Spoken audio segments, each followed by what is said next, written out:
If I had ever been asked what was the most terrible period in my life and what was the most beautiful, I would have answered briefly, divorce. I couldn't believe how my wife, with whom I had lived together for about 20 years, decided to cheat on me with her colleague. Karma put everything in its place. You never anticipate it happening to you.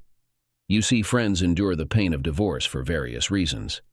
Yet, because of the trust and love you have for your partner, you never entertain the thought that you might become another statistic, another failed marriage.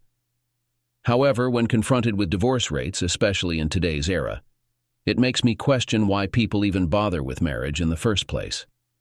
The solemn vow of "till death do us part" seems empty, its significance eroded over time. Perhaps I should have been more attuned to the signs, although not necessarily from online sources like stories, articles, or increased observation. When you're deeply in love, your perspective tends to be narrow and optimistic. Having a family, a home, and a shared life can create a sense of assurance that you'll grow old together. Yet, in hindsight, the indicators were present, and I had glimpsed them before. I was raised in what eventually became known as a broken home. During my upbringing, I perceived my parents' marriage as sturdy. They appeared to love and respect each other deeply. My father toiled in a physically demanding job, sacrificing for the well-being of our family. Meanwhile, my mother resumed work once my youngest sister started school. As a child, I was oblivious to the underlying issues, but in retrospect, there were telltale signs I would later recognize. It wasn't an immediate onset of an affair. It began during my teenage years, with my brother being around 18 months younger and my little sister 3 years younger than me. The affair unfolded in typical fashion. Initially, it was late nights at work, followed by business trips. She would rush to shower upon returning from afternoons spent with her lover, dressing more elegantly than she ever did for our father. In those days before smartphones, there were secretive phone calls and my mother disappearing at odd hours for her rendezvous. The only way my father found out about their affair was to catch them off guard. Later, I found out that he left work early, hoping to surprise my mom by inviting her out after lunch. She told him she was taking half a day off to get her hair done and go shopping. Instead, when he arrived home, he saw her car in the driveway next to another car that he recognized.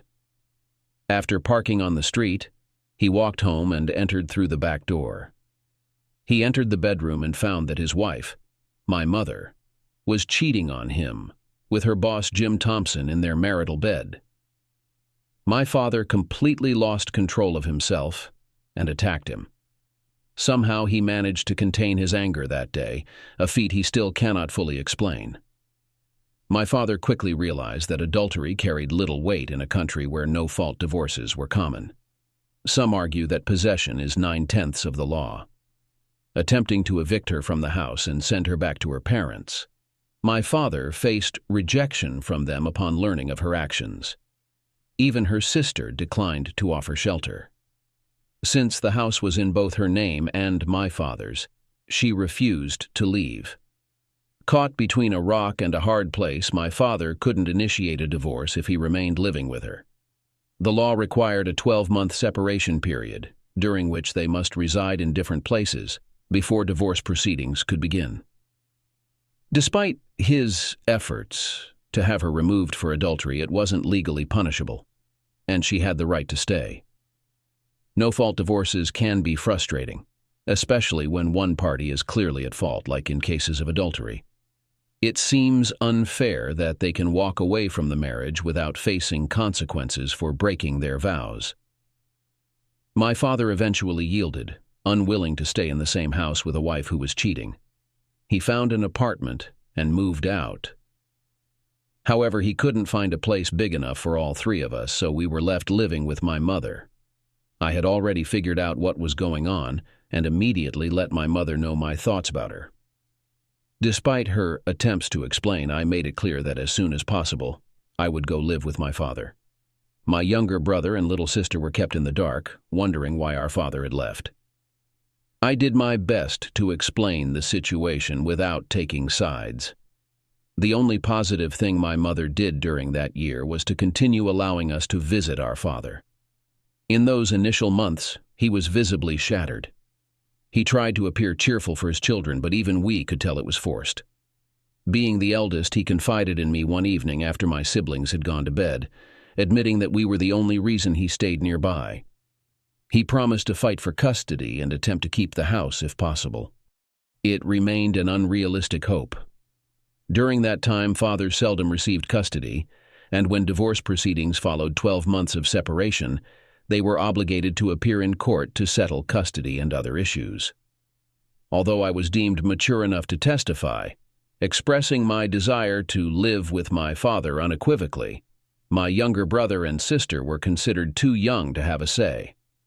While the judge took their input into account, custody of all three of us was granted to our mother. Fortunately for my father, Australia doesn't have alimony, although spousal maintenance exists. Yet it's not always granted, and since our mother had a good income, he only had to provide reasonable child support. Unlike the situation in the United States, child support in Australia is fair to the non-custodial parent, ensuring my father wouldn't suffer financially from the payments. The following 4 years were challenging. By this point, I harbored a deep resentment towards my mother, and she was aware of it. Whenever she attempted to introduce a new partner, I made it clear to him that my mother had betrayed her husband, driving him out of our family home. On several occasions, I left her in tears. By the time I turned 16, our communication had dwindled, and I sought refuge away from home as much as possible, whether at school, working a part-time job, or simply being absent. Fortunately, my father managed to rebuild his life post-divorce and eventually met a wonderful woman named Naomi, who, like him, had gone through a divorce. I fully supported their relationship, and Naomi quickly embraced his 3 children as her own. With her own daughter, we treated her like a sister. Despite his past heartbreak, I was glad to see my father find love again, even though he hesitated to remarry. Naomi seemed understanding and content with cohabiting. Eventually, they rented a house together and formed a de facto relationship. Once I turned 18 and completed high school, I moved in with my father. Leaving my siblings behind was difficult, as they were the only reason I had stayed until then. However, my relationship with my mother had become unsustainable. My parting words to her were admittedly harsh, a culmination of suppressed resentment since my father was forced to leave home due to her infidelity. Despite our strained relationship, she still cried as I packed my car on the day of departure. I hugged my brother and sister, promising to remain nearby and not forget them, before casting one final glare at my mother. Having grown cautious due to my experiences with my mother, I approached interactions with women carefully. Reading numerous articles about infidelity reinforced my belief in monogamy, a trait I expected in my partner as well. While I had a few girlfriends in high school, it was only after starting work and earning money that I actively pursued dating, hoping to find a woman deserving of my love and trust. I encountered Kylie at the age of 21, shortly after she graduated from university. Working as an engineer by day and attending night classes, I aimed to advance within the organization from a hands-on role to a managerial position. Our paths crossed at a corporate event where I represented the engineering company and she worked part-time as a sales representative for a supplier. We clicked instantly, and before the day was over, I had her number stored in my phone along with a promise to call her. "Got a hot date, Mark?" my roommate inquired. He was one of my closest friends from school, and we had decided to share living expenses to save money. "Something like that, Dave. Is she the girl you met at the conference?" "Yeah." "Did you finally muster up the courage to call her?" I shot him a glance and smirked. "Leave it out, Dave. I just waited a couple of days to avoid seeming too eager." Believe me, she was pretty excited when I did call, eager to meet up as soon as possible. After applying a bit of aftershave, I thought I looked presentable, certainly better than looking like a slob. Despite having a decent job, money wasn't exactly overflowing, but I was content. We had agreed to meet at a bar downtown and take it from there. I typically avoided dinner and drinks on the first few dates. Too many tales of women just after a free meal, leaving the guy who paid high and dry afterward. Entering the bar after parking my car, I spotted her perched on a stool. The first thing that caught my eye was her short skirt and long legs. She was already sipping a drink, meeting my gaze across the room. When her eyes lit up and she smiled, I felt my heart quicken.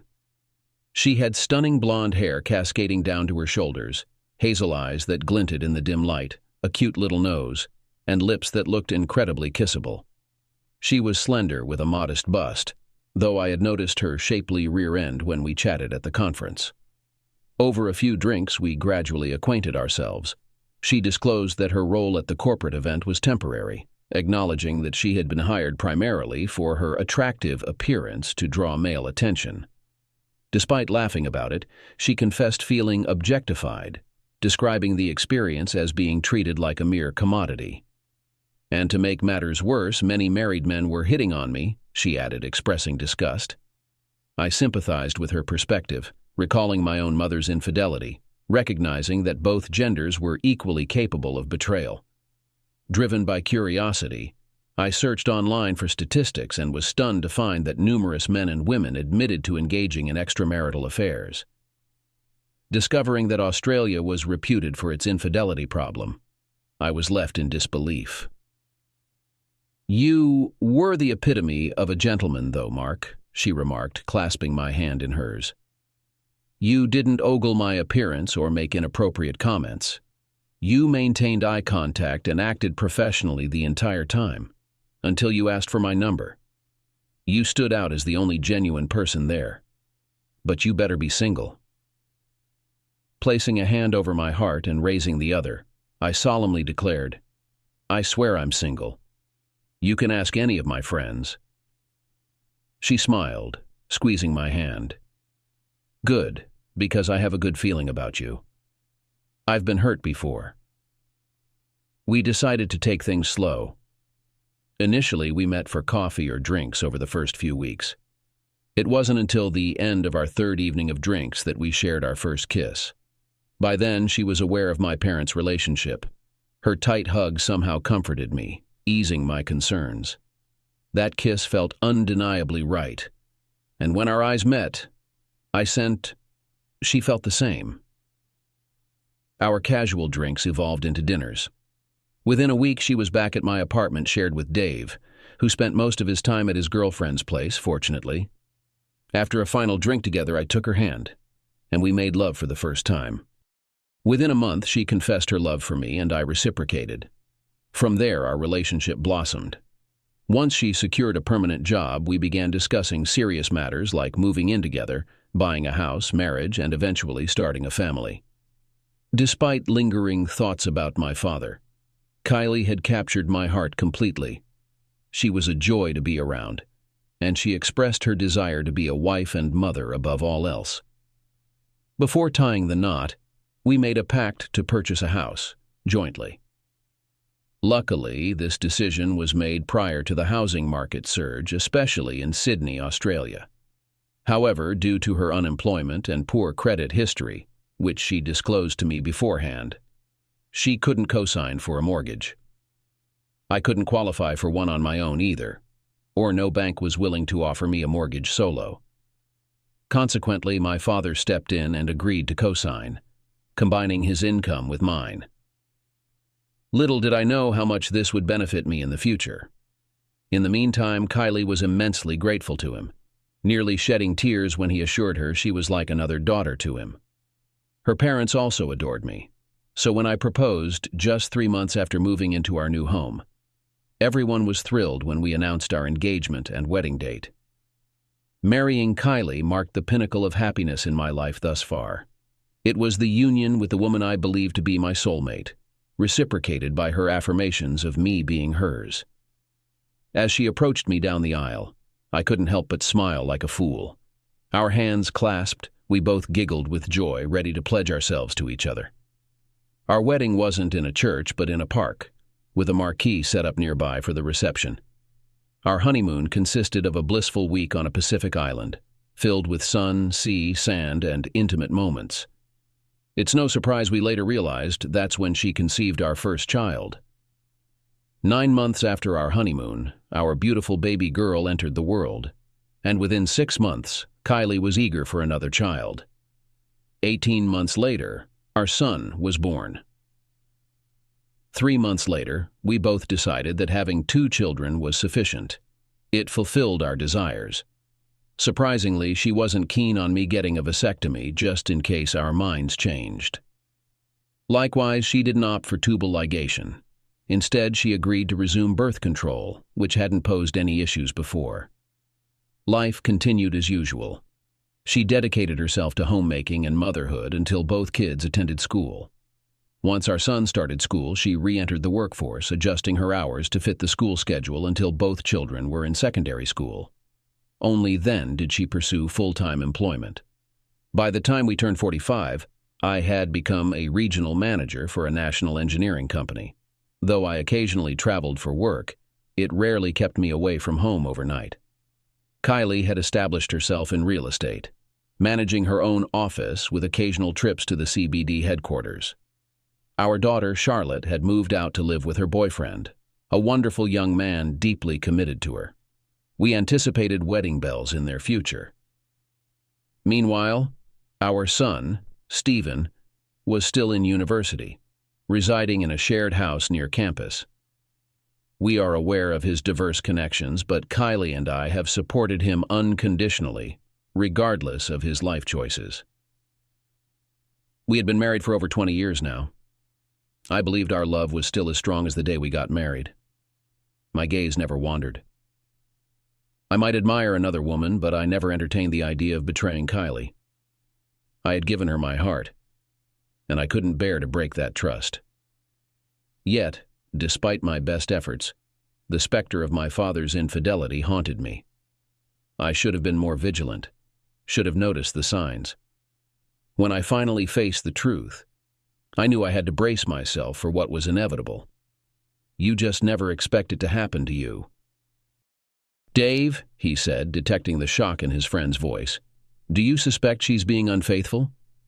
"Man, she adores you," Dave reassured him. "What could possibly—" "I've been oblivious, Dave. I naively believed that once Steve moved out, everything would go back to how it used to be between us, but now I'm noticing parallels to the toxic dynamics between my parents." Just the thought of that woman still made his blood boil. He'd barely crossed paths with her in the past 2 decades. She reluctantly attended his wedding, thanks to his father's insistence. By then, his father had remarried Naomi and had moved on completely. He urged him to rise above it and extend an invitation.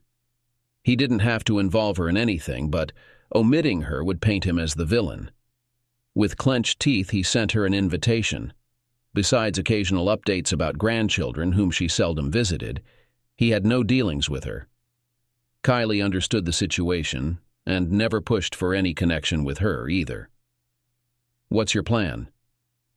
"I'll gather any evidence I can find, and if she's cheating on me, I'll simply end the relationship." "How do you intend to do that?" "I have my methods. She's been unusually secretive lately, and I should have picked up on it sooner. It's my own fault for trusting her. Once I realized what was happening, it felt like it was already too late to intervene, so I've been mentally preparing myself for the outcome. I have a meeting scheduled with a private investigator on Monday morning. I just want to confirm whether she's being unfaithful. I don't necessarily need photos or videos, although any evidence will support my case. It's a pity you can't legally divorce for adultery in this damn country. Though that's true, a savvy man can protect himself if he acts early enough. Fortunately, she waited until the kids were grown before being unfaithful. Plus, there are a couple of aspects of our life she's overlooked that could work in my favor." He gave my shoulder a consoling pat. "I'm truly sorry, buddy. I really am." I took a sip of my beer. "Me too. Problem is, until I have concrete proof, I can't bring myself to stop loving her. Maybe it's just my paranoia. Maybe I'm just being overly possessive. But the signs are all there, buddy. I was oblivious until I finally pieced it together." The following morning, I drove over to my father's place. Naomi greeted me warmly as usual, inquiring if she could keep him company while I briefed him on the situation. My expression must have betrayed me, for despite the early hour, he handed me a beer and advised me to take my time before diving into the discussion. I couldn't help but smile as he took Naomi's hand. Their love remained as strong as the day they wedded. Their informal union hadn't lasted long before my father desired her as his wife. "I suspect Kylie is involved in an extramarital affair," I confessed. Naomi gasped while my father grumbled, "Damn, not again." "I intend to hire a private investigator come Monday. But the signs are all there, Dad. The very signs you once warned me about with Mum. She seems to be following the same playbook." But once I shook off my denial, "What would you like me to do?" I grinned, though Naomi's giggles suggested it wasn't a pleasant smile. "Dad, I want to transfer ownership of my house to you," I said, recalling how you co-signed the mortgage years ago. "Kylie's name isn't on the deed, so legally we both own the property. Once I remove my name, she'll be no more than a tenant when I'm gone. I'm gifting you the house by removing myself from the deed, which can be done at no cost according to state and federal laws." "What's the plan then?" "I'll sign a month-to-month rental agreement with you. If I ever end the marriage, you can deal with Kylie. She'll have some tenant rights due to her long stay, but we'll figure out the legal eviction process, even if it requires a court order. Unfortunately, I won't be here for it." "You've thought this through, Mark?" Naomi asked. "Kylie and I discussed fidelity before marriage. I made it clear that cheating is unforgivable, regardless of frequency. If she strays, it's a breach of our vows and our marriage contract. Luckily, no-fault laws make it easy for me to leave without financial obligations. No child support since they're grown, and no spousal maintenance since she earns as much as I do. Thank goodness we don't have alimony laws like some states. I won't be handing over my hard-earned money to a cheating spouse just because she couldn't stay faithful." I took a sip of my beer, glancing at Naomi. "Sorry, I'm a bit annoyed about this. I just hope my suspicions are unfounded." "Dave," he said, detecting the shock in his friend's voice, "do you suspect she's being unfaithful?" "Man, she adores you," Dave reassured him. "What could possibly—" "I've been oblivious, Dave. I naively believed that once Steve moved out, everything would go back to how it used to be between us, but now I'm noticing parallels to the toxic dynamics between my parents." Just the thought of that woman still made his blood boil. He'd barely crossed paths with her in the past 2 decades. She reluctantly attended his wedding, thanks to his father's insistence. By then, his father had remarried Naomi and had moved on completely. He urged him to rise above it and extend an invitation. He didn't have to involve her in anything, but omitting her would paint him as the villain. With clenched teeth, he sent her an invitation. Besides occasional updates about grandchildren whom she seldom visited, he had no dealings with her. Kylie understood the situation and never pushed for any connection with her either. "What's your plan?" "I'll gather any evidence I can find, and if she's cheating on me, I'll simply end the relationship." "How do you intend to do that?" "I have my methods. She's been unusually secretive lately, and I should have picked up on it sooner. It's my own fault for trusting her. Once I realized what was happening, it felt like it was already too late to intervene, so I've been mentally preparing myself for the outcome. I have a meeting scheduled with a private investigator on Monday morning. I just want to confirm whether she's being unfaithful. I don't necessarily need photos or videos, although any evidence will support my case. It's a pity you can't legally divorce for adultery in this damn country. Though that's true, a savvy man can protect himself if he acts early enough. Fortunately, she waited until the kids were grown before being unfaithful. Plus, there are a couple of aspects of our life she's overlooked that could work in my favor." He gave my shoulder a consoling pat. "I'm truly sorry, buddy. I really am." I took a sip of my beer. "Me too. Problem is, until I have concrete proof, I can't bring myself to stop loving her. Maybe it's just my paranoia. Maybe I'm just being overly possessive. But the signs are all there, buddy." I was oblivious until I finally pieced it together. The following morning, I drove over to my father's place. Naomi greeted me warmly as usual, inquiring if she could keep him company while I briefed him on the situation. My expression must have betrayed me, for despite the early hour, he handed me a beer and advised me to take my time before diving into the discussion. I couldn't help but smile as he took Naomi's hand. Their love remained as strong as the day they wedded. Their informal union hadn't lasted long before my father desired her as his wife. "I suspect Kylie is involved in an extramarital affair," I confessed. Naomi gasped while my father grumbled, "Damn, not again." "I intend to hire a private investigator come Monday. But the signs are all there, Dad. The very signs you once warned me about with Mum. She seems to be following the same playbook." But once I shook off my denial, "What would you like me to do?" I grinned, though Naomi's giggles suggested it wasn't a pleasant smile. "Dad, I want to transfer ownership of my house to you," I said, recalling how you co-signed the mortgage years ago. "Kylie's name isn't on the deed, so legally we both own the property. Once I remove my name, she'll be no more than a tenant when I'm gone. I'm gifting you the house by removing myself from the deed, which can be done at no cost according to state and federal laws." "What's the plan then?" "I'll sign a month-to-month rental agreement with you. If I ever end the marriage, you can deal with Kylie. She'll have some tenant rights due to her long stay, but we'll figure out the legal eviction process, even if it requires a court order. Unfortunately, I won't be here for it." "You've thought this through, Mark?" Naomi asked. "Kylie and I discussed fidelity before marriage. I made it clear that cheating is unforgivable, regardless of frequency. If she strays, it's a breach of our vows and our marriage contract. Luckily, no-fault laws make it easy for me to leave without financial obligations.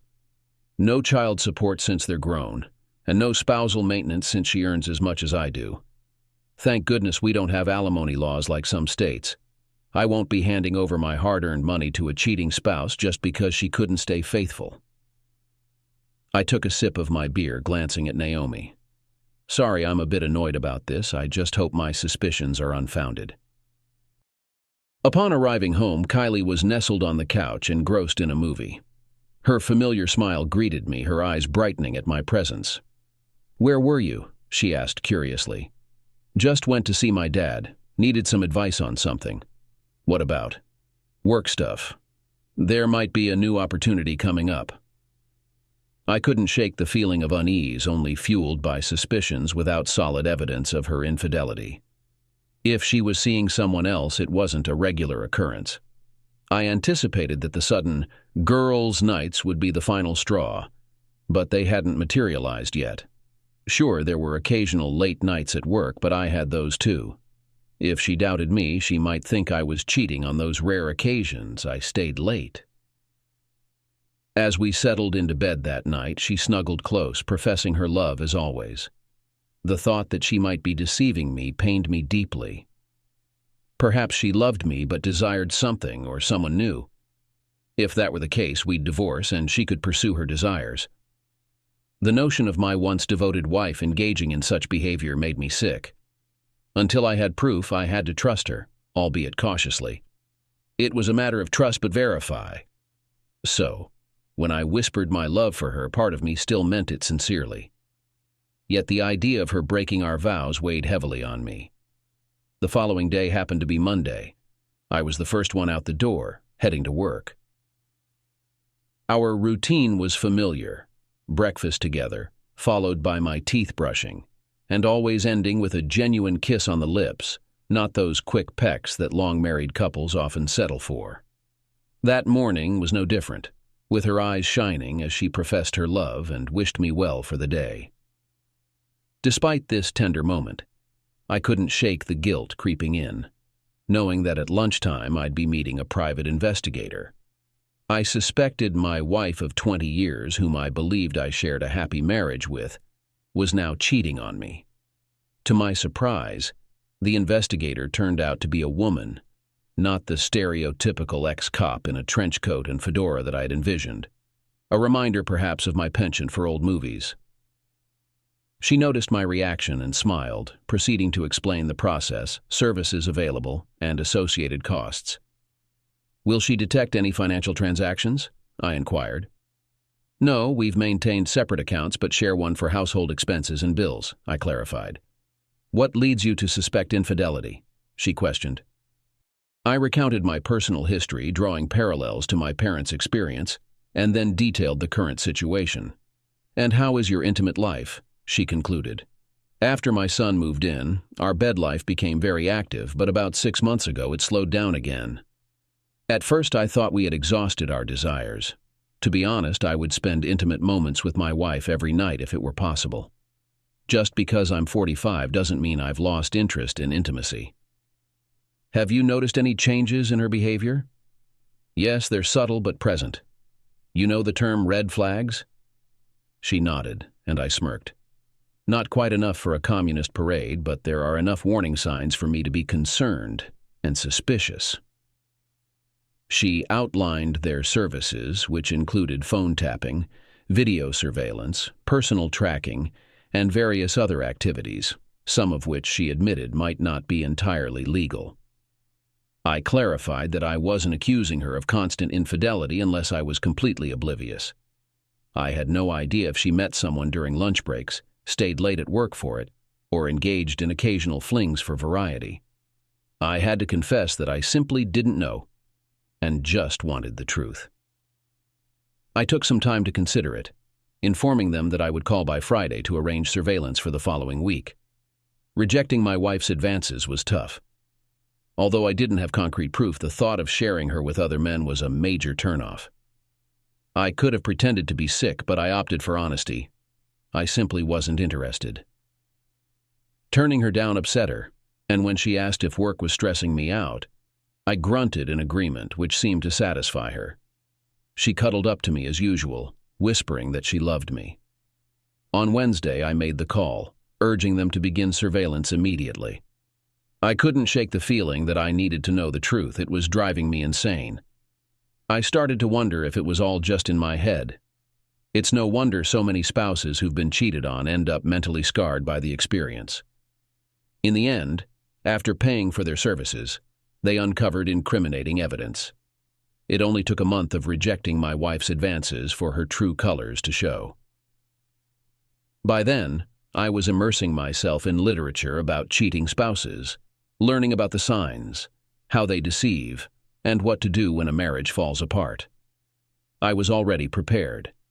I had begun packing my things into my car and had a bug-out bag ready. My workplace was aware that I was preparing to move. I just needed to set a date. My father now owned our house outright, and the rental agreement didn't mention my wife. Hopefully, she would find herself evicted within a couple of months. On a typical Friday night, I'd arrive home to find Kylie in the living room, enjoying some TV and a glass of wine. We'd often order takeout, catch up on our week, maybe make some weekend plans, cuddle, and eventually retire to the bedroom. It used to be a fantastic way to unwind after a week with the kids finally out of the house. Our intimacy was constant, sometimes lasting until Sunday. However, this particular Friday was different. Instead of finding Kylie in her usual spot, I heard her bustling around in the bathroom. I couldn't help but chuckle at the cliché scene as I grabbed a beer from the kitchen and settled onto the couch. Funny how you never expect these things to happen to you. I waited in the dimly lit room until she emerged. I had anticipated her wearing a seductive little black dress, but instead she was dressed to impress in a vibrant blouse, short skirt, stockings, and heels. Her hair was styled, makeup applied, and jewelry sparkling. She looked stunning, though sadly not for me, at least not immediately. "Oh, Mark, I didn't realize you were home," she said upon seeing me. "I got home at my usual time, Kylie. You were obviously too occupied getting ready for whatever you have planned." "Where are you off to?" I inquired. She took a deep breath. "I'm going out tonight, Mark, with John from work." "Why?" I pressed. "It's just a work thing," she replied. That was an outright falsehood. I recognized him immediately as her illicit lover, a colleague from the main office of her company. He was married with children around our age. I'm not sure what reaction she anticipated from me, but there comes a point when a man simply disengages from a situation. If she expected me to plead or beg, she clearly didn't understand my principles regarding monogamy and loyalty.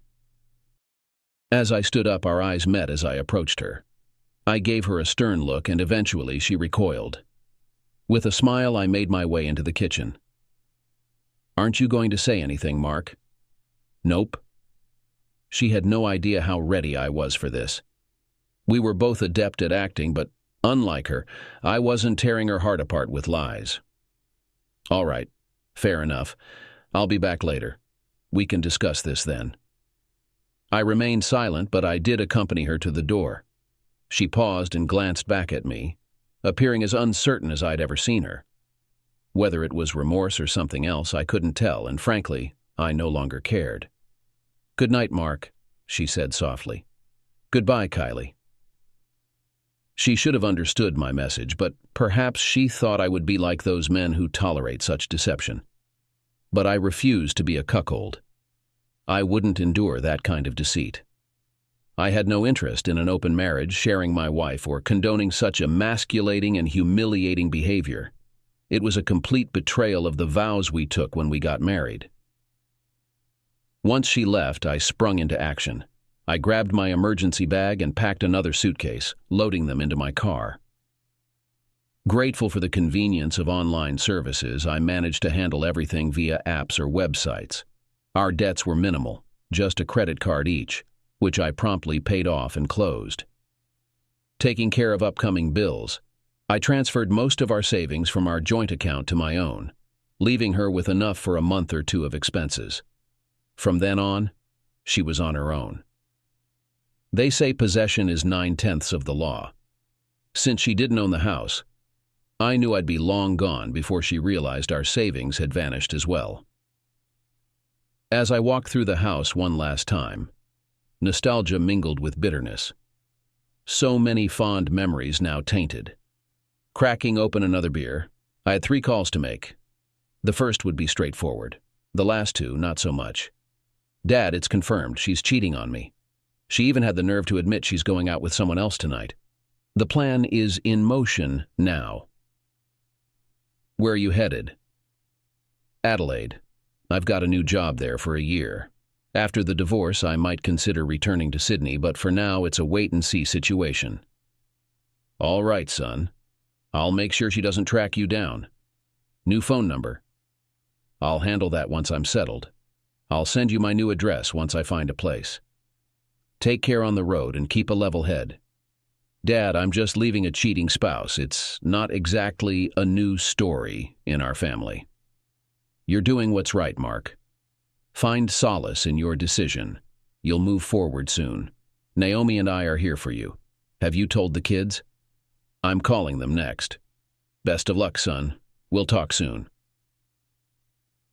The most challenging phone calls I've ever made were to my children. I dialed my daughter's number first. She'd always be Daddy's little girl. As I explained the situation, she cried on the other end of the line. That broke my heart, hearing my little girl sob because her daddy was shattered. I reassured her of my everlasting love, but for now, I had to leave. Once I settled, I promised to email her my new contact details. But for now, I wasn't disclosing anything to anyone. My son, on the other hand, displayed the stoicism I expected from a young man. He labeled his mother with a derogatory term, and the only question he had for me was what my plan was. "I'll find out his address and inform his wife," I confessed. "She deserves to be aware of the truth. But revenge isn't on my agenda, Steve. This is reality, not fiction.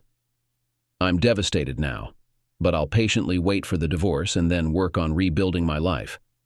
I'm only 45, turning 46 by the time the divorce is finalized. What about counseling? Can she request that? Marriage doesn't work like that here, nor do our divorce laws, Steve. You've been influenced by American legal dramas. After a 12-month separation, I can file for divorce. Since we're both over 18, I won't even need to appear in court, although I will to ensure it proceeds smoothly. She can't demand counseling after 20 years of marriage. Well, be cautious, Dad. Courts can be unpredictable. If she presents a strong case, then I'll present my evidence to the counselor, lay the photos in front of them, and ask if they'd stay married to a cheating spouse. All right, Dad. Take care of yourself and keep in touch wherever you end up. I'll keep you informed since I expect Mum will come to me. She knows Lottie will look out for you. Thanks, Steve. Talk to you soon. And that was that. I penned a brief letter to Kylie, informing her of my departure and hinting that my father would soon be in touch. I left the reason undisclosed, reserving it as a small surprise. Besides, I detailed that I had already disclosed the truth to our children, as had my father.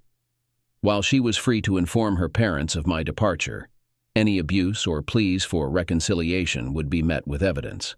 My final gesture was to slip off my wedding ring, placing it on the coffee table alongside the note and all pertinent documentation I had received. They were duplicates. The originals remained in my possession just in case.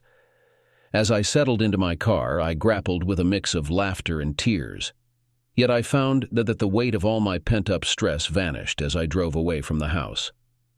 I had secured a hotel on the outskirts of the city for my journey to Adelaide. With 2 weeks ahead to reorganize my life, I felt no urgency, planning to leisurely stop in small country towns along the way where amenities were limited to a pub, a post office, and typically a police station, all housed in the same building. A week later, I reached Adelaide. Upon arriving at the office where I'd be stationed, I was warmly greeted by a couple of familiar faces from past corporate gatherings. With my role already clear, they, aware of my unfamiliarity with their city, kindly took me under their wing, showing me around and suggesting potential residential areas. For the initial month, I settled into a hotel while arranging permanent accommodation. Eventually, after thorough research, I opted for a contemporary 3-bedroom apartment in North Adelaide, recognizing it as one of the more desirable neighborhoods. Given the steep property prices, I decided against purchasing, especially considering Sydney's even higher costs. My plan was to return home after a year. Once settled and with a new contact number, I informed my father, siblings, and children of my new situation. Charlotte promptly reached out, eager to visit, prompting me to arrange her trip within the month. My son, still wrapping up his studies, planned to visit during Christmas, affording him a few weeks' stay. My father kept me updated on Kylie's affairs.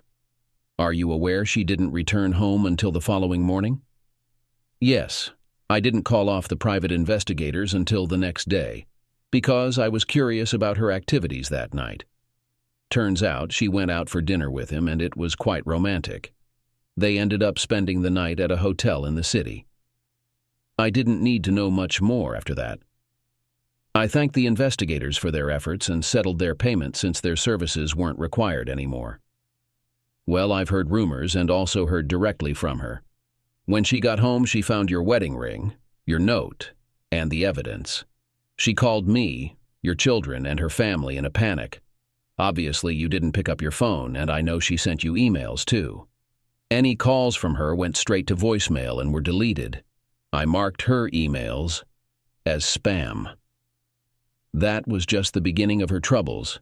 I showed up at her doorstep a week later with the rental agreement we signed, followed by paperwork showing you gifted me the house. Her face went pale as she realized it was all legally binding. I gave her 3 months to find new accommodation, and if she refuses, I'll have the police remove her. She's still there, but I know she's actively seeking a new place. Has she inquired about me? Of course. She's asked family, your children, friends, even your workplace. Guilt is weighing heavily on her because she's thrown away 20 years together. Has she explained her actions to anyone? Not really. She's expressed regret, of course, but it's the same empty apologies I got from your mother. She's sorry she got caught, not sorry for cheating on me. Cheaters often live in a delusion where they justify their actions. The usual excuse is that it was just proximity. I never cheated on my marriage just for physical pleasure, Dad. Believe me, by the time I reached my 30s and early 40s, I had plenty of opportunities. But I cherished my wife and wouldn't betray my vows. You have another chance at love, Mark. Take the time to heal, to mourn your marriage, and when you're ready, be open to someone new. There are countless wonderful women out there, Mark. Thank you, Dad. Love you, son. Take care of yourself. Immersing myself in work served as a welcome distraction. I found myself traversing South Australia, visiting various stores and suppliers, while dedicating weekends to exploring specific areas, especially the Barossa Valley. The experience of divorce transformed me into a tough negotiator, unwilling to concede unless it benefited my company. Fortunately, my superiors were pleased with my work and were already discussing the possibility of my permanent stay in Adelaide. A month after settling into my new apartment, my daughter paid me a visit. As I waited for her at the airport, she called out, "Daddy!" and ran into my arms. Holding her tightly and spinning her around, tears streamed down her face as she whispered her love for me and expressed her anticipation for my return home for good. During her week-long stay, despite my work commitments, I made efforts to work from home, ensuring we spent quality time together. We conversed about various topics whenever possible. She confided in me about her mother bombarding her with calls, attempting to justify her actions. Reluctantly, I showed her a report, hoping to provide clarity. As she read through it, she became overwhelmed with emotion, expressing disdain towards her mother. Despite my reassurances of her mother's love, I couldn't shake the feeling that reconciliation might be a lengthy process, if it happened at all. The day she departed was painful for both of us, knowing she wished to stay with me solely for companionship. I held her tightly for what seemed like hours before her departure. During the months of my failed marriage, I had barely shed a tear. I was more angry than upset. However, when my daughter walked away, I felt the need to cry in my car for a few minutes, realizing my loneliness. Yet, her visit also rejuvenated me. We spoke every night. My son called regularly, and my siblings offered support, with my little sister promising to visit soon. My father kept me informed, and even my former colleagues in Sydney reached out, mostly to chat and lift my spirits. Then, 6 weeks before Christmas, lightning struck again. While wandering the aisles of a nearby supermarket, reminiscing about the enjoyable grocery trips Kylie and I used to have, I inadvertently collided hands with a woman reaching for the same bottle of salad dressing. As we locked eyes, I'm certain my jaw dropped slightly as her cheeks flushed. "I'm sorry," I apologized. "No, it's my fault, I didn't see you," came the response. "Please, take the bottle." "I can get something else," I offered. "I couldn't possibly take it, it's the last one," they insisted. Despite my uncertainty, I found the courage to propose. "Tell you what, you take the bottle if you join me for coffee later." I didn't know anything about them, not even their name, but there was something intriguing about them that compelled me. Their beauty alone piqued my interest, and I wanted to learn more. Extending my hand, I introduced myself. "I'm Mark." They smiled, their hand feeling soft against mine. "I'm Jennifer. Do you often make advances in supermarkets, Mark?" "Nope, you're the first," I admitted. "And are you confident I'm single?" they asked. "If not, I'll retract my invitation." "But if you are, I hope you'll say yes," I replied. Jennifer was a brunette with hair that fell just below her shoulders. She wore thin-rimmed black glasses that framed her bright blue eyes, perched atop a lovely nose. Her lips were full and genuine. Her face exuded classical beauty. I couldn't guess her age, but I resisted the urge to study her further, though I estimated she was about 6 inches shorter than me. I had no clue what she thought of me in return, but her smile suggested she liked what she saw. "I'd love a coffee. How about you give me your number?" After exchanging numbers, she texted me, "I'll finish up shopping in about 30 minutes, then I'll need to head home to put everything away." but I can meet up with you in a couple of hours if you're interested. Are you from around here? Yes, I am. I live nearby. What about you? Same here. I prefer not to travel far just for groceries. Just let me know where you'll be and I'll come meet you. As she pushed her cart forward, she placed her hand on my forearm.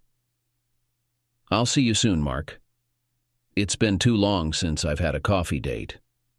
I caught the tone and met her gaze, recognizing the pain reflected there, a pain I often saw in my own eyes when I looked in the mirror.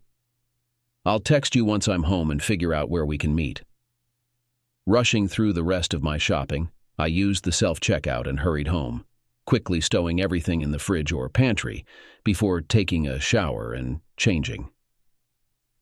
Before leaving, I messaged Jennifer asking if she liked a nearby coffee shop that I'd come to enjoy since moving to the area. She responded within minutes, mentioning that she frequented the same spot and wondering if we might have crossed paths before. As I awaited her arrival, I must confess I felt a bit nervous. While I had gone through the motions of dating my wife during our marriage, it had been over 20 years since I had been on a real date. When she entered, having transformed herself, wearing a stunning sundress that accentuated her curves, I couldn't help but notice her feminine figure. Her ample bust and attractive legs caught my attention immediately. As I stood to greet her, I kissed her cheek and was pleasantly surprised by her brief hug. As we shared a drink, we simply focused on getting to know each other. She admitted to admiring my confidence in asking her out in the bustling aisles of the supermarket. Then she confessed, "But when you touched my hand, Mark, I felt something. So it wasn't just me?" Blushing, she nodded. "No. I often read about such things, but consider them mere fantasy." Extending my hand, she accepted it, and we shared a smile as I gently held hers. "I felt it again," she whispered. "I felt it too." We didn't dwell too much on the past, especially on a first date. I learned her name, discovered she was single, and she coyly displayed her left hand, hinting at a past ring. She worked as a kindergarten teacher, had no children of her own, lived alone in a small apartment, and had a tight-knit group of friends. Her parents resided in the city. She had a younger sister, and she revealed she was 35. "Oh," I stammered. "I'm, 45? "I don't care about your age, Mark. I'm more interested in the kind of person you are." When she mentioned it, I found myself confessing to being separated from my wife. Seeing the unease in her expression, I let out a sigh and offered to get her another drink, knowing it would require some explanation. I wasn't keen on divulging everything during our initial encounter, but if it was necessary, her words brought a smile to my face. "No, Mark, I'll trust you for now. I can see you're going through a tough time." Is it that obvious? I saw the same pain in my own reflection when he shattered my heart. She reached for my hand again, giving it a reassuring squeeze. "It gets easier, but it's a day-by-day process at first. Then it's weeks and months, and soon enough the person who hurt you fades into insignificance." She smiled warmly. "And then perhaps you'll encounter someone who can begin to mend that broken heart. It takes longer for some than others, but it does happen eventually." My dad used to say the same thing. Your father sounds like a wise man. We finished our second drink and ventured outside. As we walked to her car, there was that awkward moment, unsure whether to kiss her, hug her, or simply bid her farewell. When I embraced her, part of me hesitated to let go. I hadn't anticipated feeling such a strong attraction to someone again, so soon. I think we both lingered in the hug. "Give me a call during the week, Mark. I'd like to hear from you again." How about tonight?" She giggled, and it felt like a balm to my wounded heart. "You can call me any time." That night and every night thereafter, I rang her up. I didn't want to disrupt her routine as a teacher during the week, but I suggested we go out for dinner on Friday night. When she eagerly agreed, I practically danced around my apartment after hanging up the phone. I hadn't felt that exhilarated in a long time. During a conference on Thursday, several people remarked on my notably cheerful demeanor. Given that everyone knew about my separation and impending divorce, they jumped to the conclusion that I had met someone new. Not wanting to tempt fate, I shared that I had enjoyed a coffee date and would be having dinner with the same person the following night. I made it clear that I wasn't interested in casual dating. I preferred to focus on one person at a time. If things didn't work out, then I'd consider dating someone else. I had selected a restaurant with excellent online reviews, but one I had never been to before. It offered casual dining with exceptional food. Despite the relaxed atmosphere, I opted for trousers instead of jeans, a long-sleeved button-down shirt, leather shoes, and a touch of cologne, while keeping my facial hair neatly trimmed. Upon arrival, I found Jennifer already waiting for me at the bar, looking incredibly nervous. As I approached, she stood up, and without hesitation, I leaned in to kiss her. She responded immediately, pulling me closer, as her hand rested on the back of my head. "Wow," she whispered, when we parted. "If you're going to greet me like that on only our second date." "I wanted to do it at the end of our first," I replied. A waiter approached us and escorted us to our seats. Luckily, we were seated in a cozy, semicircular booth where we could sit beside each other. After placing our drink orders, we engaged in conversation about our respective weeks. Her passion for teaching was unmistakable, and when she mentioned her desire for children, I found myself sharing my own thoughts on the matter. We both seemed irritated when the waiter returned to take our order, interrupting our conversation flow. We agreed to share a starter and dessert but order separate main courses. I was struck by how effortlessly the conversation flowed, completely drawn in by her expressions, her voice, her mannerisms. I'm fairly certain she caught me staring more than once, judging by the way she blushed each time. The food was superb, no complaints there, and the service was attentive without being intrusive. After dinner, I settled the bill despite her offer to split it, then suggested another drink. She agreed readily, and I took her hand, leading her to a bar I had researched online. It was a quiet spot, with background music provided by a pianist. We found a booth, with Jennifer enjoying a cocktail while I opted for a bourbon and mixer. "What's on your mind, Mark?" she finally inquired. I confided in her completely, detailing our meeting, our life together, our children, and our careers. Then I delved into the complexities of my relationship with my parents, recounting my father's actions, my strained connection with my mother, and their eventual divorce, along with the lessons I gleaned from that experience. I then revealed the gradual realization of my wife following a similar pattern. Finally, I admitted to leaving and described my actions in the weeks leading up to that moment. "I'm technically still married, Jennifer, but we're separated. I've relocated here to facilitate the divorce process. I'm uncertain whether you would view my actions as infidelity or not, and I wouldn't blame you if you did. However, my marriage is essentially over in all but name. I intend to return to Sydney to finalize the divorce." "What if you meet someone here?" "Then I'll discuss our options with them. My children are in Sydney, and being away from them is incredibly difficult," I confessed, unable to meet her gaze as the admission weighed heavily on me. "I miss them terribly, every single day." She gently touched my cheek, prompting me to look at her, then kissed me, offering some solace.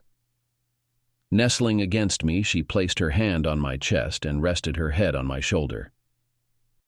"My ex-husband was quite a character, Mark. He swept me off my feet when I was 19 and he was 25. Despite the age gap, I was smitten, but my parents cautioned me about him. Yet, love blinded me to their warnings. I failed to see the warning signs that emerged within months. He allowed me to work, but only begrudgingly. Gradually, he isolated me from my family and friends. I was expected to teach at school, then return home to fulfill the roles of both maid and mistress." She paused, sensing that what she just shared was just the beginning of her story. As I ran my hand along her side, she nestled closer to me. "I'm guessing things got worse," I ventured. "He began to slap me for any perceived offense," she recounted. If I spoke up, I was disrespectful.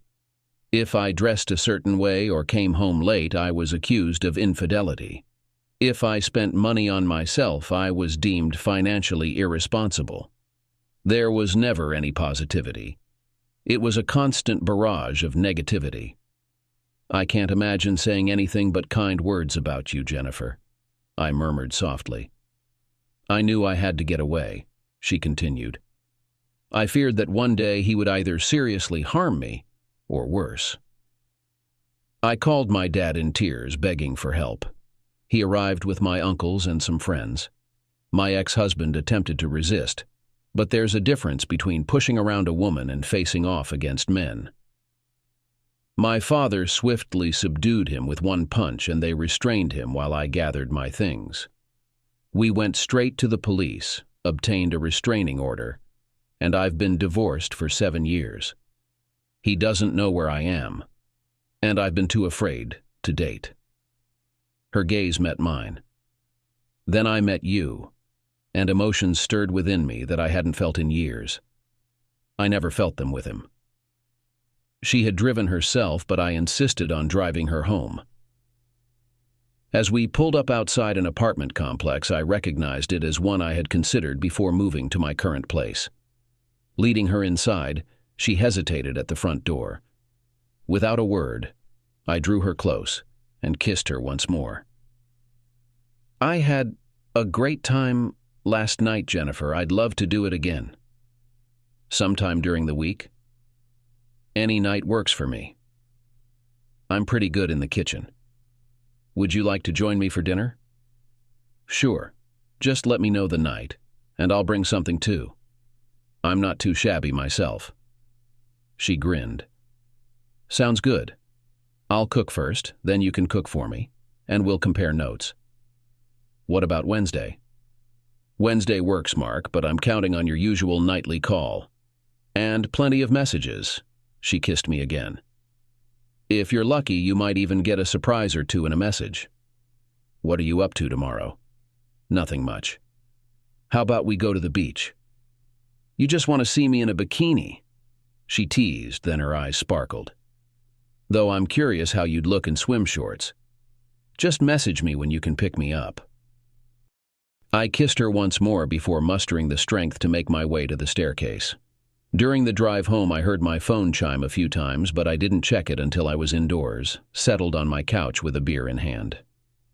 Jay, I had an amazing evening, Mark. XXJ. Part of me wished you could have stayed tonight, but I don't want to rush things. M. I feel the same way. J. When you come over on Wednesday night, bring a change of clothes. I want you to stay, but it's too soon for anything beyond sharing a bed, Mark. M. I'm tired of sleeping alone, Jennifer. J. Me too. I'm lying in bed now. It's a queen-sized, but it feels empty. It never felt that way until I met you. M. I'll pick you up at 9 a.m. We'll have breakfast before heading to the beach. J. What's your favorite color? M. Usually blue. On a woman, either black or red. J. Then I have the perfect bikini for you. See you in the morning, Mark. M. Sweet dreams. Beautiful. Her last message was a heart emoji. The next morning, when I arrived at her apartment complex, she let me in and greeted me at the door. She looked stunning. With a grin, hands on hips, she asked for my opinion. Do you have a broom? I may have to fight off the fans.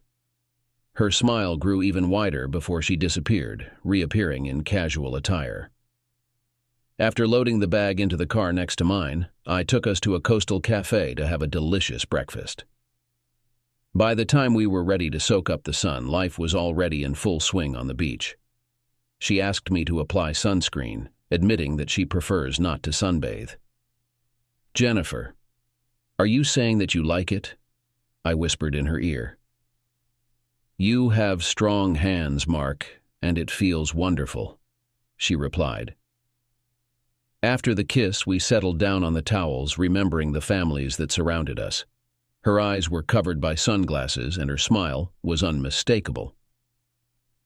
We spent the whole day on the beach, going to the water several times. After applying some more sunscreen, we stayed late into the evening, enjoying the sunset as the temperature dropped.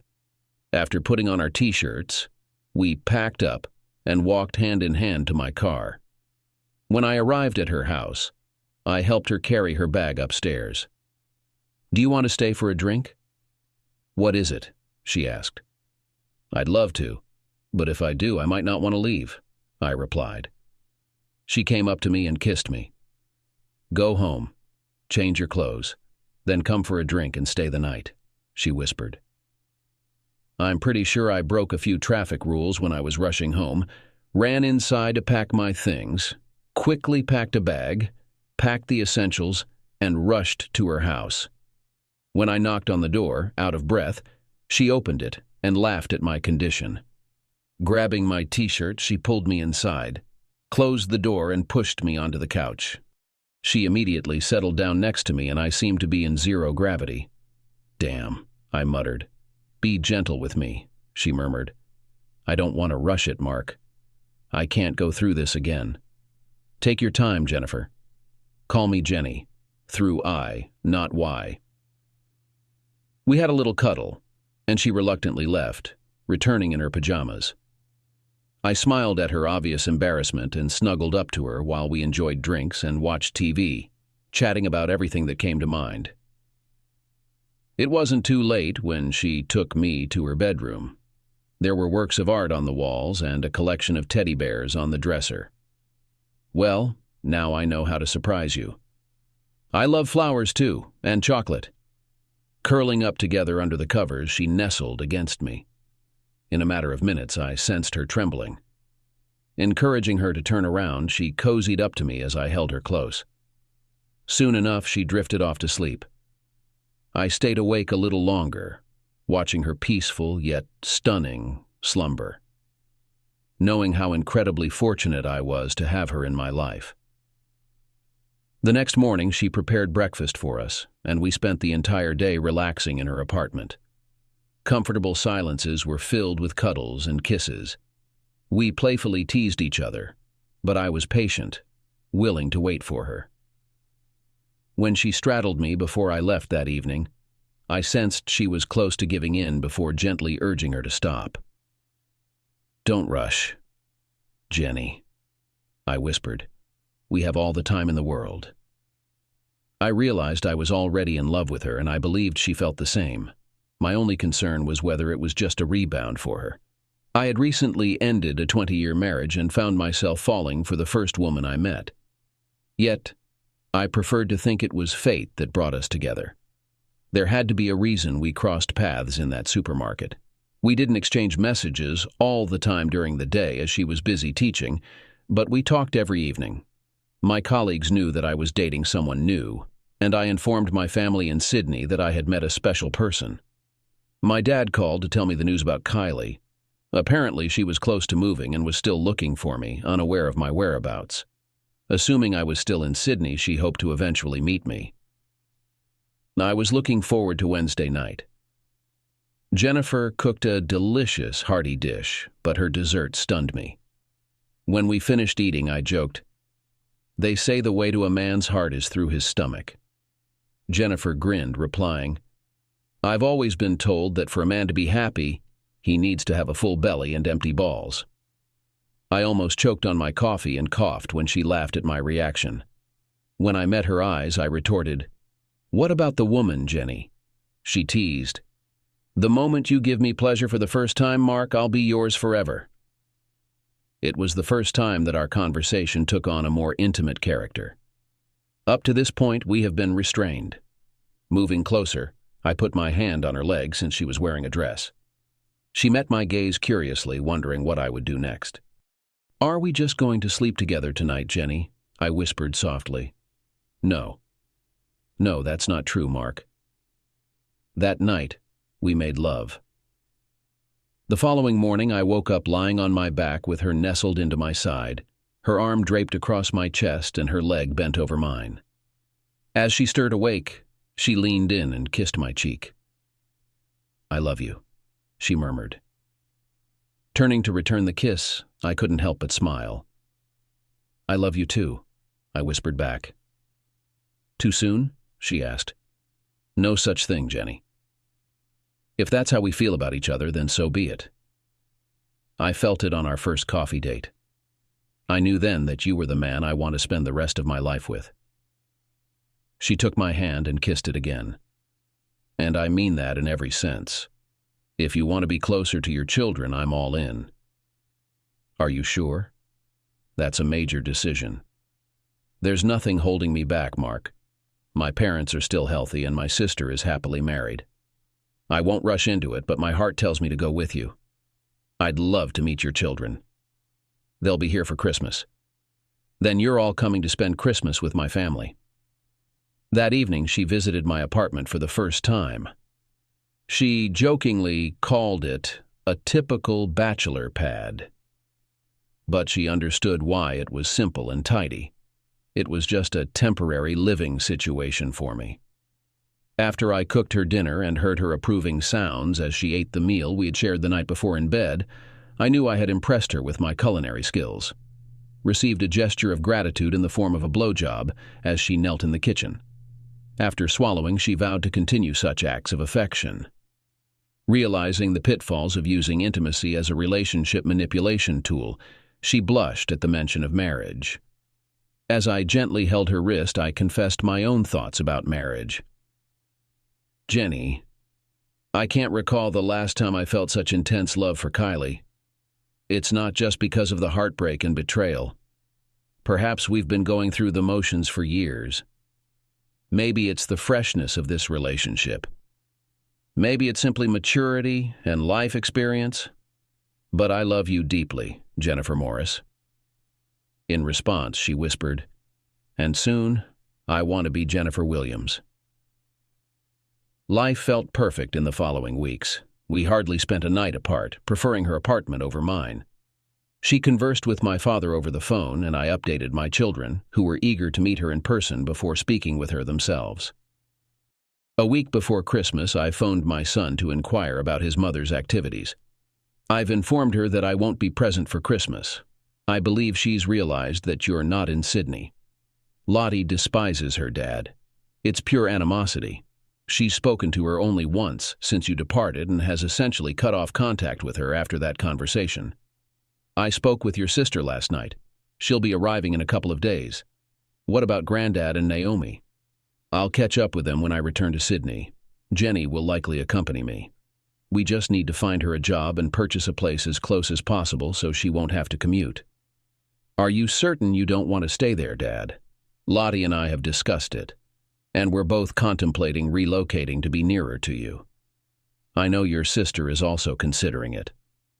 Jennifer was eavesdropping and gently squeezed my hand. Are you sure, Steve? You'll be leaving behind all your friends and family. You're more important, Dad. Trust me, when Lottie arrives in a couple of days, she'll bring it up. And her husband is fully supportive, too. He's grown weary of living in Sydney these days. I stole a quick look at Jennifer, my surprise impossible to conceal. I'll still have to go back to make sure the divorce goes smoothly. Don't rush into any decision, Steve. I understand how it sounds, but leaving your mother the way I did was a carefully thought-out plan.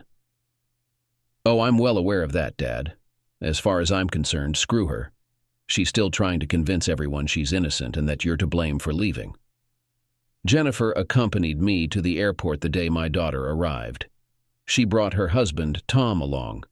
But the moment Charlotte spotted me, she dropped her bags and rushed over. It reminded me of the days when I used to pick her up from school, and she'd be thrilled to see me. She cried for a few minutes, and when I introduced her to Jennifer, they both started crying. I exchanged a helpless glance with Tom. The next day, my son surprised me by knocking on my apartment door. Dad! He exclaimed as we hugged. The little rascal got me emotional. Both of us had to wipe away tears as I brought him inside to meet Jennifer. Well, he certainly takes after you, she remarked. I understood what she meant, but I'd already done DNA tests. Kylie hadn't cheated on me early in our relationship, but I still needed that confirmation. On Christmas morning, Jennifer woke up in my arms and we started playing pranks. Someone knocked on the door. Stop fooling around, Daddy. Jennifer hugged me tighter, clearly embarrassed. I couldn't help but chuckle. I'm making breakfast, and then we need to stop by Jennifer's parents. We'll be out in a minute, honey. I thought she was gone before I heard her say, I'm glad you're happy and you have someone you love, Daddy. Thanks, honey. Later that morning, I drove the 5 of us to Jennifer's parents' house. The trunk was packed with gifts, hauling them all inside. Her mother instantly adored my daughter, and my son seemed to be embraced as one of their own grandchildren, just as they welcomed me as their son. I connected with my father through an online video call to share Christmas wishes. Meanwhile, my brother, his wife, my sister, her husband, and their children were celebrating Christmas with him. Kylie had already left our previous home and moved back in with her parents. Surprisingly, her affair partner had been expelled from his home by his wife, who used the evidence to ensure his dismissal for serious misconduct. While my wife barely held on to her job, she was demoted from her managerial position and lost several mutual friends who couldn't forgive her infidelity. Despite the upheaval, it was a delightful day. My children snapped plenty of photos for their social media accounts, a pursuit I had long lost interest in, deeming it a waste of time. However, I soon received messages from a few old friends who had reached out to my father for my contact information. Many were curious about the situation, but I kept my responses brief. Some shared updates about Kylie, but I dismissed them, emphasizing that it didn't matter. Once the 12-month mark passed, I planned to file for divorce, and only returned to Sydney to ensure it was finalized. Christmas Day spent with Jennifer and her family was wonderful. When she suggested the idea of accompanying me to Sydney, I proposed the alternative of staying in Adelaide with some of my family, joining us instead. Her face brightened up and I nearly brought her to tears when I presented her with the gift I had prepared. It was too soon to propose, given my current marital status, so I opted for a beautiful necklace and bracelet set. She eagerly put them on, promising to wear them as often as possible.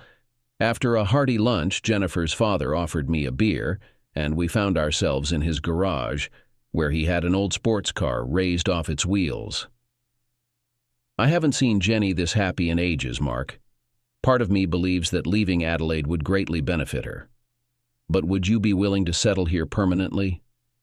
I would stay for her, and both of my children would move here to be closer. How long until your divorce is finalized? It should be a few months at most. I've been completely transparent with Jenny from the beginning. I heard she was treating you badly? Yes. Unfortunately.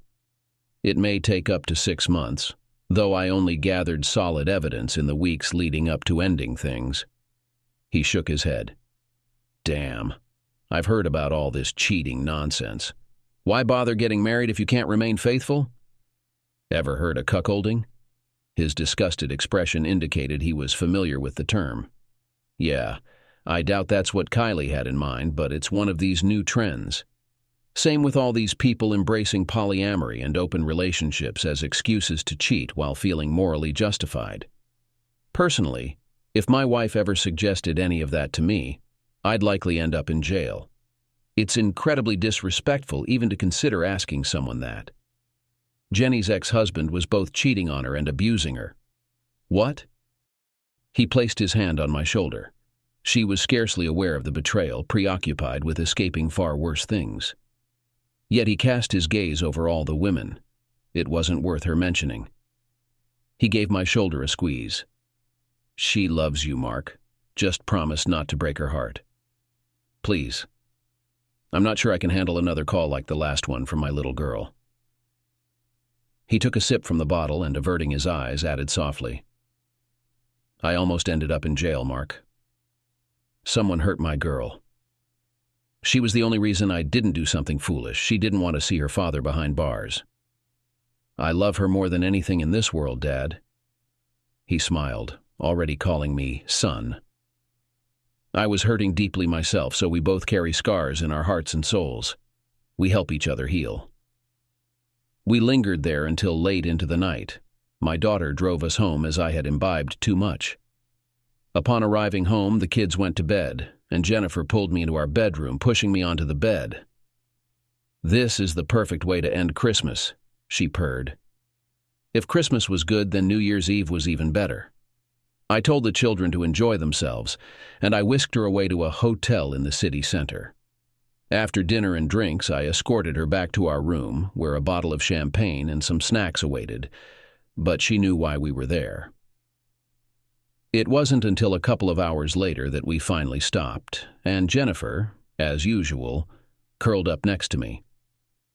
"Do you have any wishes for the new year?" I asked. "And not alone. Do you want to listen to them?" "Of course. I want you to move in with me.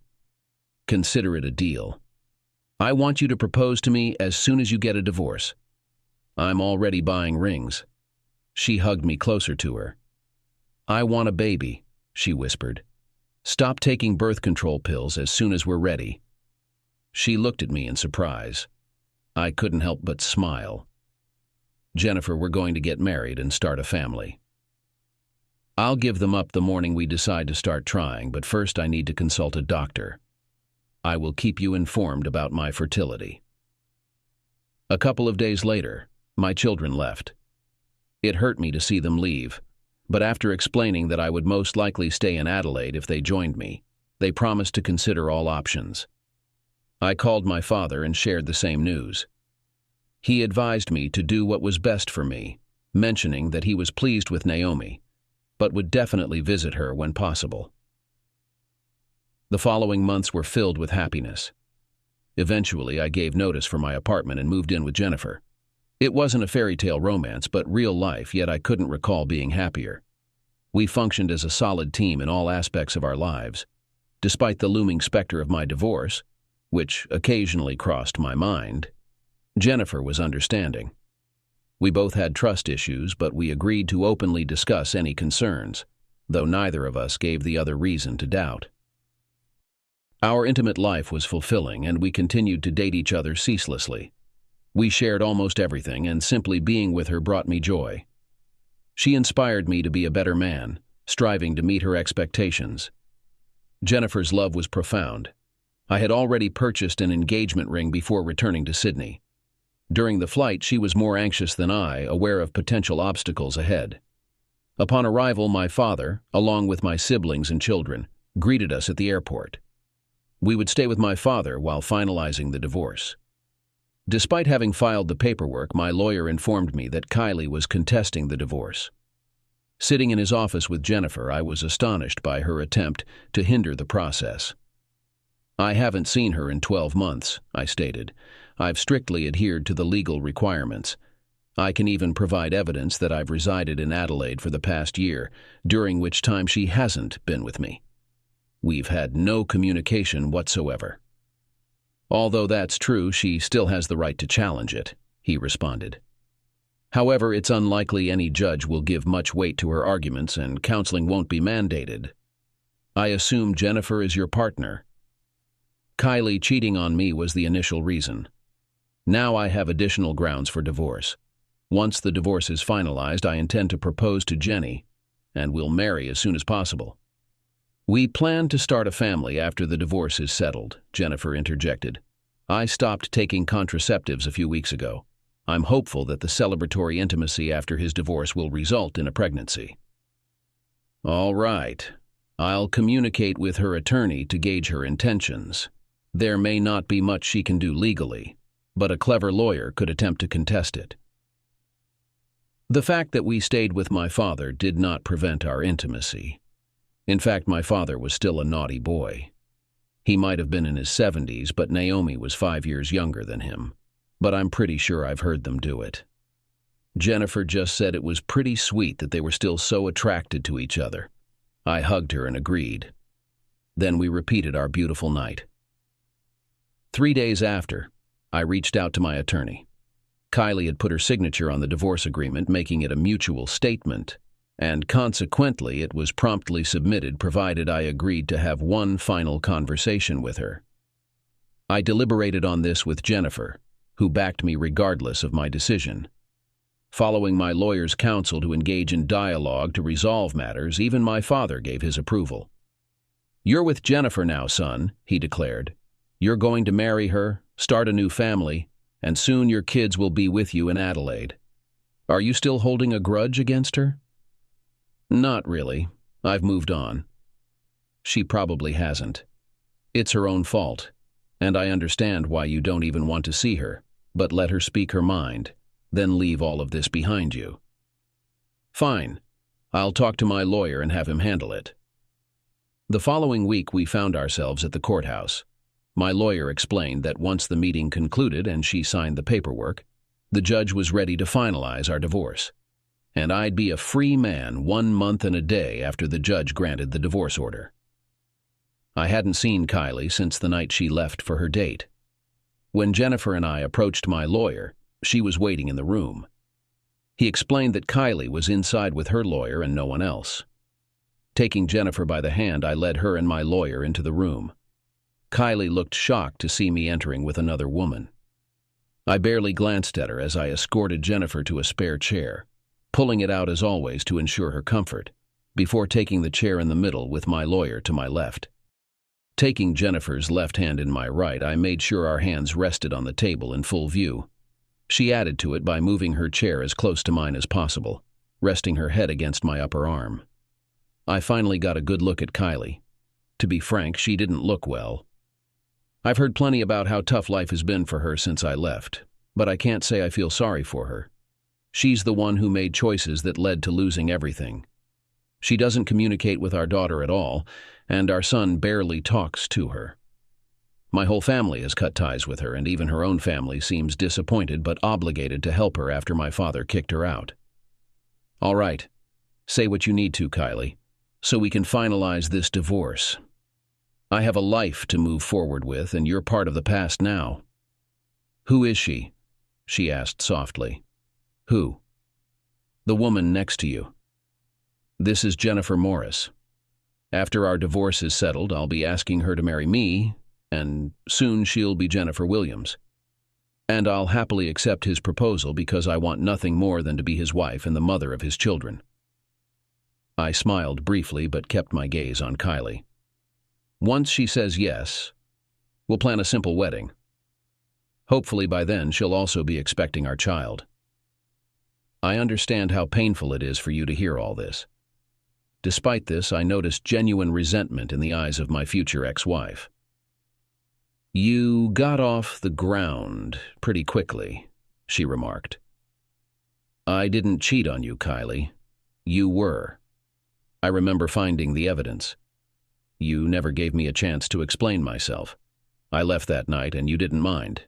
You didn't fight for me. I shouldn't have fought for you because I was your husband. So in the end, you weren't worth fighting for. You betrayed me, Kylie. Your true face came out after 20 years of living together. I recall our discussions about monogamy and fidelity.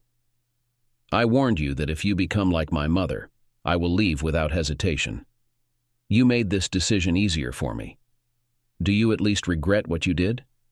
Don't bother answering because that's not the case. Your only regret is that you were caught. Not that our marriage was a sham and that you're worthless, just like my mother. Her lawyer cleared his throat.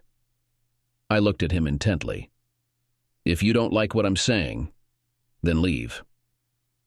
She wants to talk. Fine. I can talk too. I made a mistake. Cheating is not a mistake. This is a series of decisions that led you to intimacy with another man, and I absolutely don't care what the real reason was. The fact remains that you betrayed me and therefore lost all right to call me your husband. It was just intimacy. And here it is, an excuse that many traitors use to justify their actions. But for most people, intimacy is about love. And as my wife, you should have been close to me, not some colleague. We discussed this before we got married, Kylie. You just forgot about it. As soon as I realized what you were doing, I gathered the evidence. If you had said no that night, would you still have left? Yeah, I would have left regardless. but I wouldn't have left in the same way. What you did that night was incredibly disrespectful, and you deserved everything that followed. You took all our money. Think of it as payment for 20 wasted years. I paused, shaking my head. No, that's not entirely fair or accurate. You gave me our 2 children. That wasn't a waste. And I made sure they were mine. That angered her. I never cheated on you then. No, you only became promiscuous later. You sold our house. No, I gifted it to my father. It's still in his name and he's renting it out. He's agreed to sell it and give me most of the money so I can buy another house where I'm living now. You didn't even give me a chance, Mark. Because you didn't deserve one, Kylie. Where are you living now? That's none of your business. I don't want you to know. The day I left was the day you ceased to matter to me. Our children are grown and can choose who they want to be with during special occasions, whether it's birthdays or holidays. She went silent, realizing that nothing she could say would change my mind. Just sign the papers and move on, Jennifer said firmly. He hasn't seen or spoken to you in 12 months. He's moved on.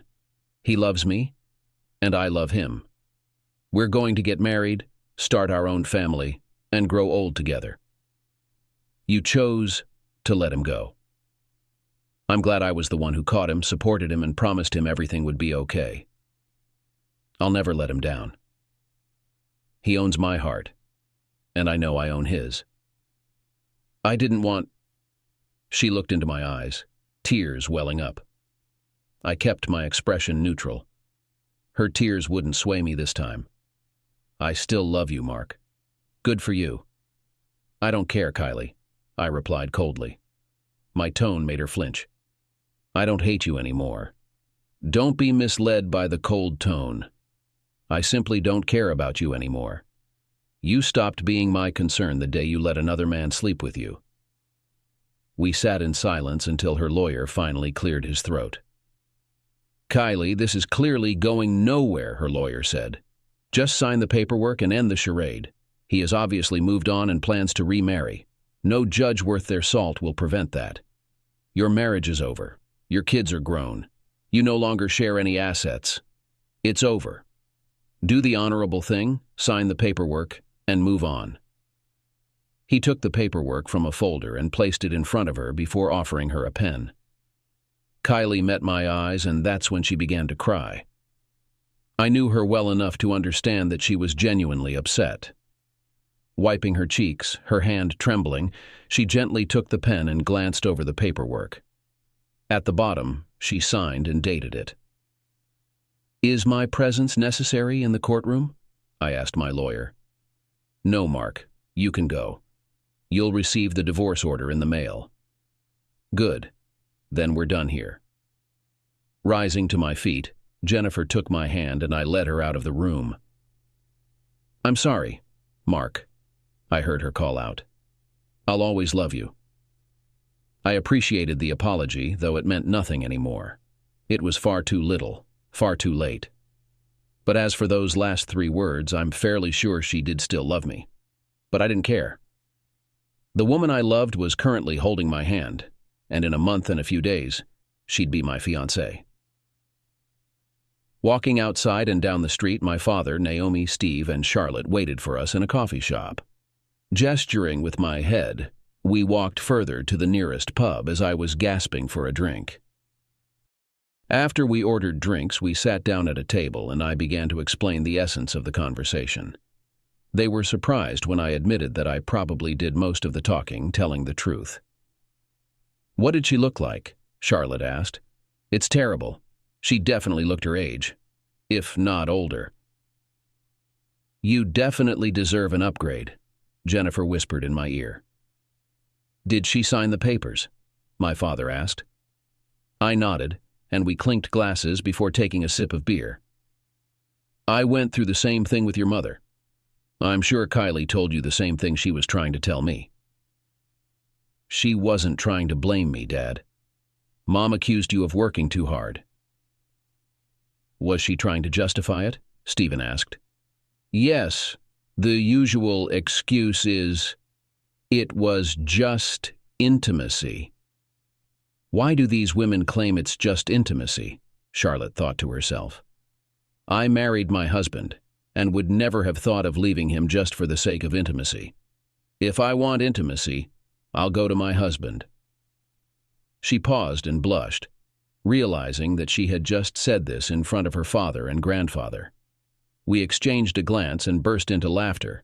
Well said, girl. Well said, my father exclaimed. And words to live by. Whenever I'm in the mood, your grandfather doesn't stand a chance, Naomi remarked. And if he needs a little help, he knows there are other ways. Naomi, that's my grandfather, Charlotte exclaimed. He's not dead and neither am I. I'm 65 and still quite capable of a good time, Naomi retorted. Your grandfather met me at the right age. He was still very spirited and I was almost always in the mood. But once we got together, we promised to treat each other well. Both of us came from failed marriages due to infidelity. I'm just glad it's nearly over, I admitted. I hate being just another divorcee. But as I said earlier, cheating is unforgivable. Kudos to those who choose to work things out. Maybe if you kids were 10 years younger, I'd have felt trapped. But then I looked at my father. It was a struggle, but he always had my support. We stayed in Sydney for a few more days as I discussed plans with my family. Charlotte and Tom quickly agreed to come to Adelaide. Stephen was still considering his options, but he was likely to join us as well. To my surprise, my sister mentioned she would be coming too. When I took her out to dinner and she arrived alone, I found out her marriage was also over. You can stay with us while you figure things out, Jennifer offered. Any family is welcome. You are now my family, and my family is yours too. I'm selling the house here, and we'll make a good profit, I added. House prices in Adelaide are much more reasonable, so we'll buy a large property. With rooms to fill with little people, Jennifer said, placing my hand on her stomach. Soon enough, I'll be carrying our first child. How many do you want, Mark? As many as you want, Jenny.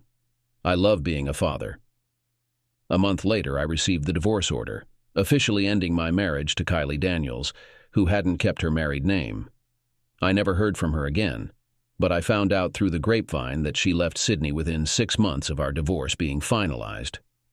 According to Stephen, who was the only one still in touch with her, she moved north to Queensland for a fresh start. After that, I stopped asking, and Stephen stopped updating me, as I no longer cared about her whereabouts. 2 days after receiving the divorce order, I proposed to Jennifer on the beach in front of our families. She could hardly speak, nodding as I slipped the engagement ring onto her finger. 6 months later, we got married on the same beach, just a few hundred meters from our new home. As she walked towards me in her wedding dress, her baby bump was noticeable, but my soon-to-be wife radiated happiness as her father escorted her. Taking her hand, we both couldn't stop grinning as we turned to face the celebrant. Dearly beloved, we are gathered here today. I'm a year away from retirement, and life couldn't be better.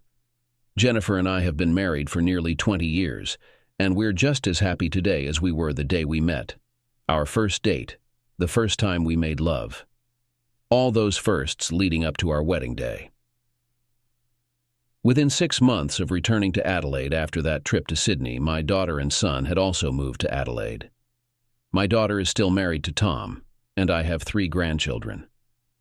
My son is married to a wonderful man, and they have adopted 2 children.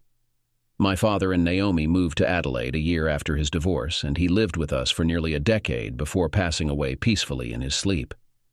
Naomi was heartbroken, so we insisted she move in with us. She resisted at first, but eventually agreed when she saw how spacious our house was. We built her a granny flat so she could maintain her independence. My sister joined us in Adelaide almost immediately after leaving her husband, bringing the kids with her. Like me, she was a victim of infidelity, and her husband didn't contest when she took the children. After staying with us for a couple of months, we found her a place to live. Eventually, she married one of my co-workers and good friends, and they have been happily married for 15 years. My brother stayed in Sydney and was the only one who kept in touch with our mother. I found out when I was 60 that she had passed away. Having had no relationship with her for nearly 40 years, I found it difficult to feel any grief at her death. Jennifer suggested we should still attend the funeral. It was about being the better person, so we all flew to Sydney to attend. I was surprised to learn that she had remarried and had essentially adopted her husband's children as her own. They were not shocked to learn of our existence, but were surprised that she hadn't admitted to being estranged from 2 of her 3 children. We could have explained why we were estranged, but a funeral wasn't the time for that. We simply stated that we were there to pay our last respects before returning home. With no family remaining in Sydney, my brother joined us in Adelaide within the year. As for Jennifer and me, we eventually had 4 kids together, 2 boys and 2 girls. My older daughter and son were thrilled to have siblings and were happy to babysit. Not that Jennifer and I went out often. We still loved each other, always tried to communicate, never went to bed angry, and our bed life remained just as bright today. When I reflect on my life, particularly the time of my divorce, I recognize that some people might have wanted me to go scorched earth on my ex-wife. But what would that have accomplished? Leaving without a word actually hurt her more. I remained silent for a year before returning only to finalize the divorce. She knew my stance on fidelity, and she broke that trust. As for those advocating for reconciliation, I disagree. If your wife cheats and you find it in yourself to forgive her, that's your choice. But the trust is shattered, and can it ever truly be restored? I don't believe it can. You would likely spend the rest of your life feeling suspicious and resentful, and a divorce would eventually become inevitable. Instead, I took a less common path. I didn't seek major revenge, at least not to the extent of complete destruction. But there was no possibility of reconciliation either. I simply walked away and chose to move on with my life without Kylie. I found Jennifer, my true soulmate. I still believe that meeting her in the supermarket was fate.